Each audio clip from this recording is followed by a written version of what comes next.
Bienvenue dans une nouvelle vidéo. Aujourd'hui, on va revenir sur les champions de cette saison 2023. On va couvrir la Formule 1, la MotoGP, évidemment, ce qu'on a fait depuis le début de l'année.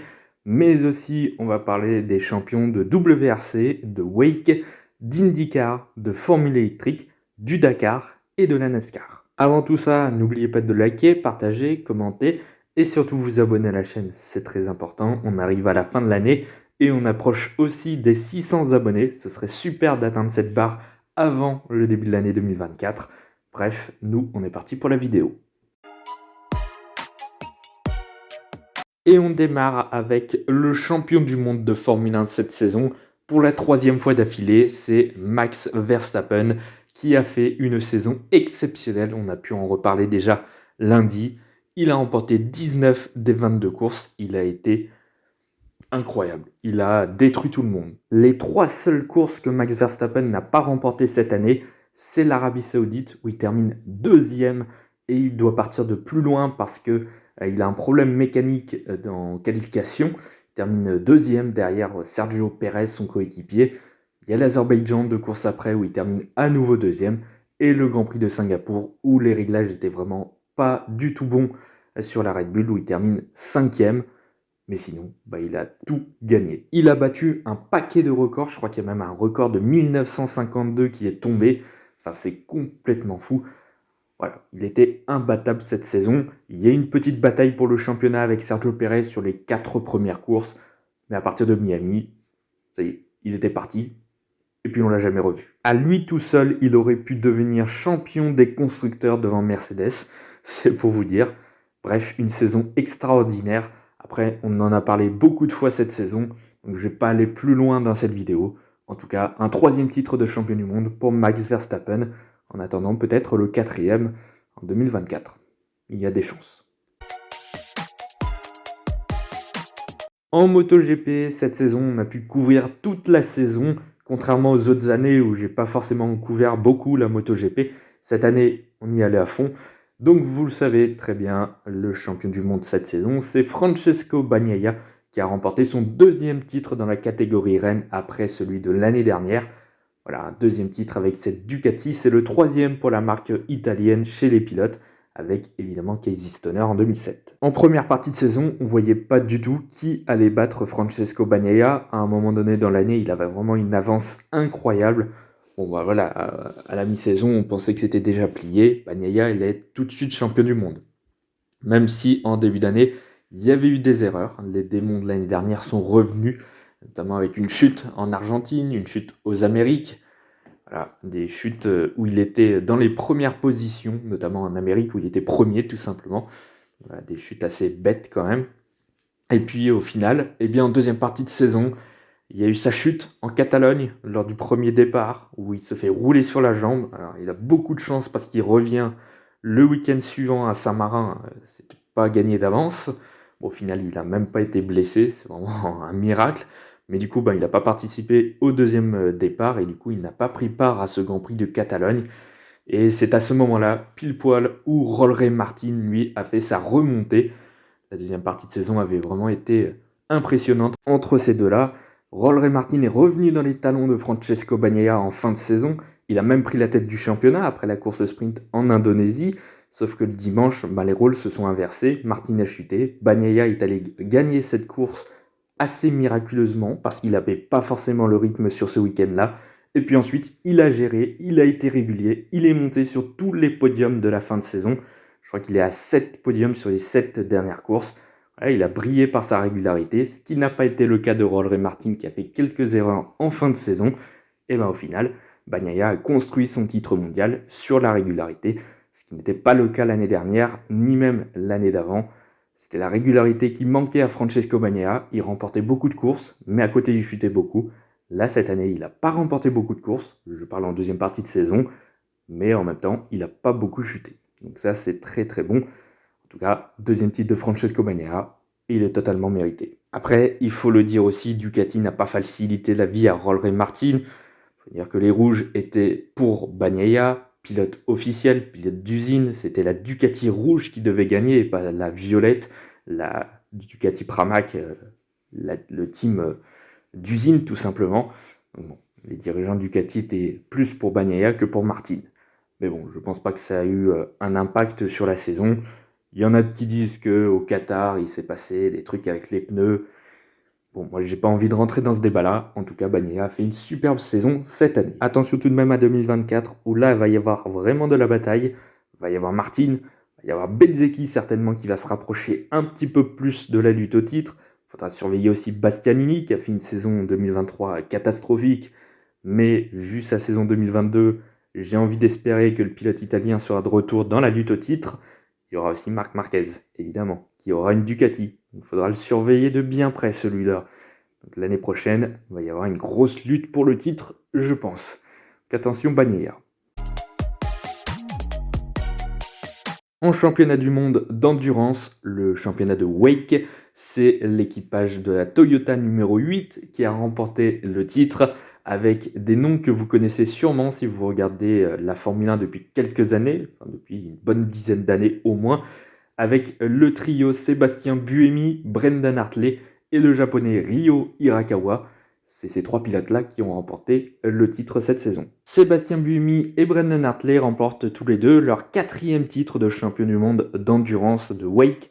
Buemi, c'était en 2014, puis dans la saison 2018-2019, puis en 2022 l'année dernière, et encore une fois cette saison donc.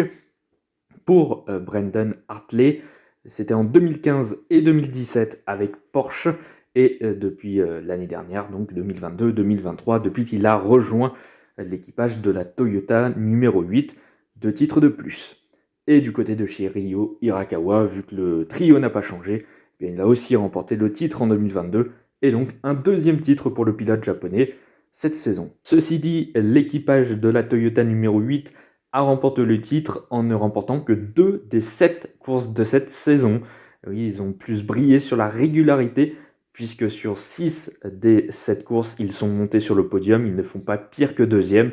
Il y a juste à Monza où ça s'était mal passé, où ils terminent seulement 6e. Mais pour l'équipage sœur de la numéro 7, par exemple, ils ont remporté 4 des 7 courses cette saison. Et oui, mais c'est ce qui a fait mal, c'est les 24 heures du Mans, où la numéro 7 a abandonné, tandis que la numéro 8 a terminé 2e. Les 24 heures du Mans, c'est évidemment le gratin, c'est la manche historique de ce championnat du Wake. Donc c'est sur cette épreuve où on marque de plus de points pour le titre. C'est ce qu'a fait la numéro 8 en terminant 2e. La Toyota numéro 7 a subi un crash, en plus je crois que c'était même pas de leur faute, je crois que c'est une GT qui les a percutés. Ah ouais, c'est terrible parce que la saison est meilleure pour la numéro 7 et au final, il n'y a même pas le titre. Malgré un plateau qui s'est bien fourni cette saison avec l'arrivée de Ferrari, de Cadillac, le retour de Porsche, Peugeot qui était à temps plein, voilà, il y avait plein d'équipes et encore il y en aura plus l'année prochaine. Et bien Toyota est toujours au-dessus du lot. Ils ont remporté 6 des 7 courses cette saison. Sauf que la seule course qu'ils n'ont pas remportée cette saison, c'est les 24 heures du Mans. Et oui, ça a échappé à Toyota. C'est Ferrari qui allait remporter cette course historique. Franchement, cette course, je pense qu'elle restera dans les mémoires un bon bout de temps. Les 24 heures du Mans 2023 a été vraiment exceptionnel. Je trouve que ça a été la meilleure édition que j'ai regardée. Et depuis 2018, je crois que je regarde les 24 heures du Mans. Je me suis jamais autant régalé. Et puis une victoire de Ferrari pour leur retour. Après 50 ans d'absence, évidemment, ça reste historique et ça va rester gravé dans l'histoire des 24 heures du Mans. C'est donc l'équipage de la Ferrari numéro 51 avec James Calado, Alessandro Pierguidi et un ancien pilote de Formule 1, Antonio Giovinazzi, qui a donc remporté la classique Mansell. Voilà, une grosse performance pour le trio Ferrari, bien aidé par la balance de performance qui a aidé Ferrari. La balance de performance, la BOP, c'est ce qui aide les plus petites équipes à se rapprocher des plus grosses. Donc Toyota, qui avait tout simplement remporté les 3 premières courses avant Le Mans, a eu un déficit de performance par rapport à Ferrari qui était 2e. Donc ça a aidé Ferrari à passer devant Toyota. Donc, sans la BOP, je pense que Toyota aurait gagné les 24 heures du Mans. Mais bon, voilà, on ne va pas changer l'histoire. C'est bien Ferrari pour son retour au Mans qui a remporté les 24 heures du Mans. Faudra suivre l'édition des 24 heures du Mans de 2024 parce que le plateau va être exceptionnel. Il va y avoir Toyota, Ferrari, Cadillac, Porsche, Peugeot, Alpine, BMW, Lamborghini. Il va y avoir des équipes de partout, et j'en oublie encore, hein. Il y a plein d'autres équipes comme ça. Enfin bref, ça va être de la folie pure. Va y avoir de la baston, et j'ai vraiment hâte. J'ai jamais été aussi hype pour regarder une saison de Wake. Franchement, le plateau est exceptionnel, et ça change beaucoup d'il y a 2 ans, je crois 2-3 ans, où il n'y avait plus que 3 équipes seulement, et encore il y en avait une privée, une ou deux privées, donc il n'y avait pas de bataille. Là, pour le coup, ça va être incroyable en 2024, je peux vous le dire. En championnat du monde des rallyes, c'est un nouveau titre, un deuxième pour le duo finlandais Kalle Rovanperä et Jone Altunen après celui de 2022. Le jeune pilote finlandais est allé chercher le titre un peu plus en difficulté que la saison dernière. Là où l'année dernière il a été implacable, il a dominé toute la grille la saison dernière, cette année ça a été un peu plus compliqué. Il remporte 3 rallyes entre guillemets seulement. C'est pas beaucoup. Après, il a été très très régulier. À part un abandon au rallye de Finlande à domicile, il n'a pas fait pire que quatrième. Son début de saison avait été pourtant poussif, avec un podium lors du premier rallye à Monte-Carlo derrière Sébastien Ogier qui ne joue pas le titre. Donc là, pour le coup, c'était une bonne affaire. Mais bon, c'était quand même un peu compliqué pour Kalle Rovanperä. Et ensuite, sur les 4 premiers rallyes, eh bien, en fait, c'est son seul podium. C'est assez impressionnant quand même. Il aura dû attendre le 5e rallye pour remporter sa première victoire de la saison. C'était au rallye du Portugal. Bon, ensuite, il a géré tout le reste de la saison et il est devenu champion du monde une deuxième fois avec une trentaine de points d'avance sur Elfyn Evans. La grosse surprise pour l'année prochaine, eh bien, c'est que Kalle Rovanperä ne remportera probablement pas le titre l'an prochain. Et oui, le jeune pilote finlandais va faire un break. Et oui, en 2024, il ne sera pas pilote titulaire chez Toyota, mais bien pilote à temps partiel. Il va partager sa voiture avec Sébastien Ogier. Ça, je m'y attendais pas. Et beaucoup de monde ne s'y attendait pas. Ça, c'est une mauvaise nouvelle parce que l'année prochaine, il y aura donc un candidat en moins pour le titre mondial. Et surtout, le champion de 2024, il aura l'étiquette de champion, mais sans avoir battu de grands noms du rallye. Déjà que certains reprochent à Kalle Rovanperä de remporter ses titres, mais il n'y a pas de concurrence, ce qui n'est pas faux pour être honnête. Depuis le départ de Sébastien Ogier, il n'y a plus beaucoup de concurrence pour Kalle Rovanperä, mais lui est un grand pilote quand même. Là maintenant, Ogier n'est pas là, ou en tout cas à temps partiel. Kalle Rovanperä sera à temps partiel. Du coup, il restera Elfyn Evans, Thierry Neuville, Ott Tanak. Ce sera clairement les 3 prétendants au titre l'année prochaine. Mais il n'y aura pas vraiment de concurrence en fait. Enfin si, il y aura de la concurrence, mais pas avec des grands noms. Pour être très honnête, Elfyn Evans, Thierry Neuville, Ott Tanak, c'est pas des noms qui ont fait rêver les fans de rallye. Peut-être un peu plus Ott Tanak parce qu'il a déjà un titre mondial et que lui a réussi à battre Sébastien Ogier.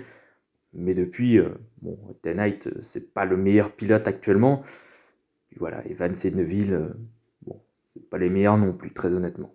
Bon, je m'étends pas plus sur le sujet du WRC, j'aurais tant de choses à dire là-dessus. Nous, on va passer à la prochaine catégorie. On va parler un petit peu de formule électrique. Bon, c'est pas la discipline qui fait le plus rêver, et pour moi non plus. Mais bon, je regarde un petit peu les résultats quand même, et puis même les courses, parce qu'il y a quand même de la baston, c'est assez sympa. Et puis à tout moment, tu peux avoir 10 voitures qui se mettent dans le mur d'un coup. Et ça, quand même, ça met un peu de piquant dans les courses, pour être honnête. Bon, cette saison, c'est Jake Dennis qui a remporté le titre en ne remportant que 2 courses. Et oui, il a fait preuve d'une régularité exemplaire avec des podiums quasiment à chaque course. Enfin, il y a quand même 5 courses où il ne monte pas sur le podium, mais sur les 5 fois où il n'est pas sur le podium, 4 fois, il n'est même pas dans les points. C'est pour vous dire quand même, il est champion, mais à un moment donné dans la saison, il n'a plus scoré de points. Pendant 4 courses de suite, il ne marquait plus aucun point. Et ben ensuite, il a enchaîné tous les podiums. Une seule course ensuite où il n'a pas fini sur le podium. Et il avait terminé 4e. Donc grosse saison de la part de Jake Dennis. Depuis qu'il est arrivé en Formule électrique, Jake Dennis a toujours fait de très bons résultats. C'est un petit peu la surprise. Enfin, au début, en tout cas, c'était la surprise. Là, maintenant, on sait ce qu'il vaut. Et voilà, Jake Dennis, vous avez pu le découvrir en Formule 1 sur la Red Bull lors de la FP1 à Abu Dhabi. Voilà, Jake Dennis a remporté le titre devant Nick Cassidy et Mitch Evans, les 2 pilotes néo-zélandais qui ont quand même tenu tête à Jake Dennis un bon moment dans la saison. Mais bon, Denis a tellement été bon qu'au final, il y a quand même 30 points d'écart entre Denis et Cassidy. Une catégorie beaucoup plus sympa, à l'américaine, l'IndyCar, avec le deuxième titre de l'Espagnol Alex Palou, après celui de 2021. Franchement, l'Espagnol a été impeccable. Il a été superbe toute la saison, il a dominé en fait toute la saison. Alex Palou a remporté pas moins de 5 victoires dans la saison, ce qui est plutôt pas mal.